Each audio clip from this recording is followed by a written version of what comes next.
Bismillahirrahmanirrahim. Assalamualaikum warahmatullahi wabarakatuh. Alhamdulillah rabbil alamin wa bihi nasta'in. Asyhadu an la ilaha illallah wa asyhadu anna Muhammadan abduhu wa rasuluhu la nabiyya ba'da amma ba'du.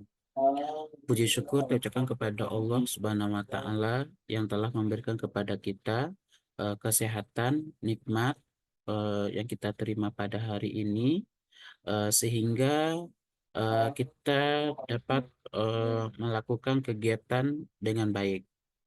Nah, pada hari ini kita masuk ke materi kelas 12 yang membahas tentang ihsan.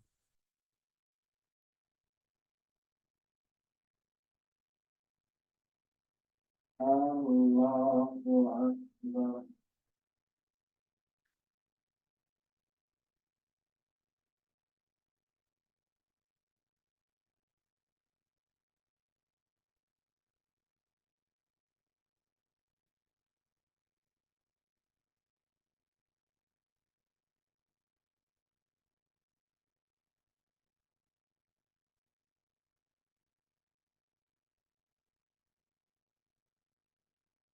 Materi hari ini yaitu materi pendidikan agama Islam tentang ihsan kelas 12 yang akan dibawakan oleh saya sendiri yaitu guru pendidikan agama Islam Wasawitur Rahman eh, dari sekolah SMA swasta Bandung Hampung. Yang pertama itulah pengertian ihsan. Pengertian ihsan sama-sama kita ketahui, eh, arti ihsan adalah suatu perbuatan yang baik yang dilakukan seseorang. Perbuatan baik ini bisa tertuju pada banyak hal baik kepada Tuhan yang konteksnya adalah ketaatan dalam beribadah, kepada manusia dan kepada makhluk lain di muka bumi. Menurut Kamus Besar Bahasa Indonesia atau KBBI, arti ihsan adalah baik. Selain itu, arti ihsan dapat juga disebut dengan derma dan sebagainya yang tidak diwajibkan. Iman, ihsan, dan Islam adalah tiga hal yang saling berkaitan. Karena ketiganya tidak bisa dipisahkan seperti telah disebutkan dalam hadis mengenai makna ihsan, yakni arti ihsan dalam sebuah hadis disebutkan berdasarkan riwayat Muslim dari Abu Hurairah sebagai berikut. Rasulullah Shallallahu Alaihi Wasallam bersabda, yaitu ketika beribadah kepada Allah seolah-olah engkau melihatnya. Jika engkau tidak mampu melihatnya, maka ketahuilah bahwa dia selalu melihatmu. Selain itu, arti ihsan dalam bahasa Arab memiliki arti kemampuan atau keunggulan. Maka ihsan ini artinya adalah perbuatan seseorang yang baik. Baik itu terhadap ketaatan dan beribadah, baik itu kepada manusia, itu makhluk-makhluk lainnya seperti binatang dan tumbuhan.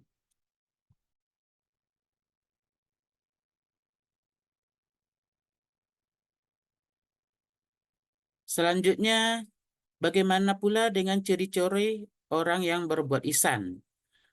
Ciri-ciri orang yang berbuat ihsan itu yang pertama selalu berusaha mentaati perintah Allah Subhanahu wa taala seperti sholat, puasa, zakat, sedekah, infak dan sebagainya dan menjauhi larangannya. Yang kedua, bersikap amanah dan jujur. Yang ketiga, selalu berusaha untuk menjaga keibadah kepada Allah Subhanahu wa taala dan selalu haus akan ibadah. Empat, dapat mewujudkan dan menjaga kedamaian dan keharmonisan masyarakat. Lima, berusaha untuk memaafkan orang lain apabila dizalimi dan menjaga amarah. Bagaimana pula kita melihat dari contoh-contoh perbuatan ihsan. Contoh-contoh perbuatan ihsan ini kita dapat mengaplikasikan nanti di kehidupan kita sehari-hari. Yang pertama, ihsan kepada Allah Subhanahu wa taala.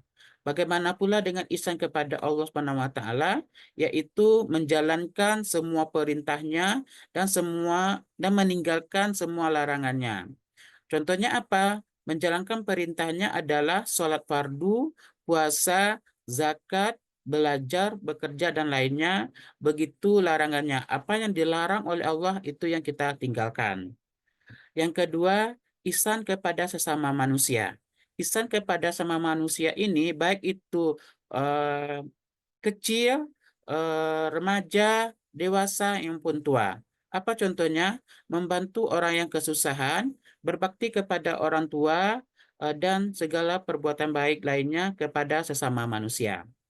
Contohnya, saling tolong-menolong terhadap tetangga, saling tolong-menolong terhadap sesama manusia. Misalnya kemarin itu beberapa bulan yang lalu terjadinya eh, Galodo. Di situ kita berbuat ihsan kepada semua manusia, yaitu membantu orang yang sedang kesusahan. Itu contohnya.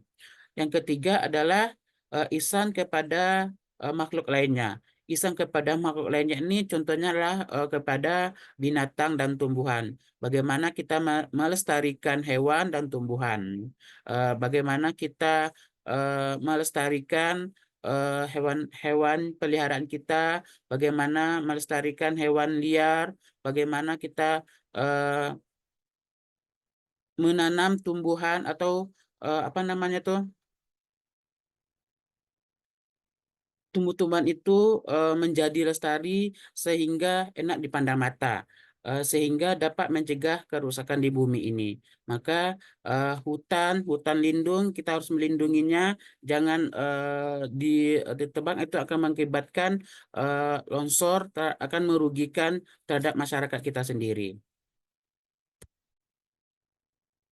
Selanjutnya yaitu fungsi ihsan. Fungsi ihsan yang pertama, pendorong bahwa ihsan terhadap Allah Subhanahu wa taala memotivasi manusia menghormati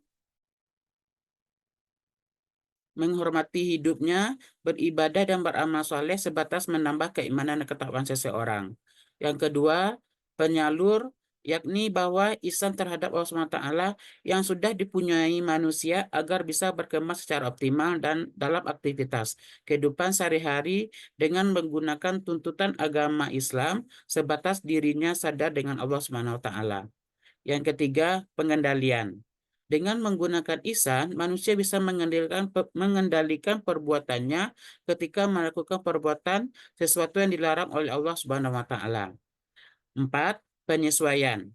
Manusia harus sadar dengan dirinya sebagai makhluk ciptaan Allah Subhanahu wa taala yang tidak ada tenaga dan tidak ada kekuatan dibandingkan dengan Allah yang Maha Pencipta dan Maha Kuasa.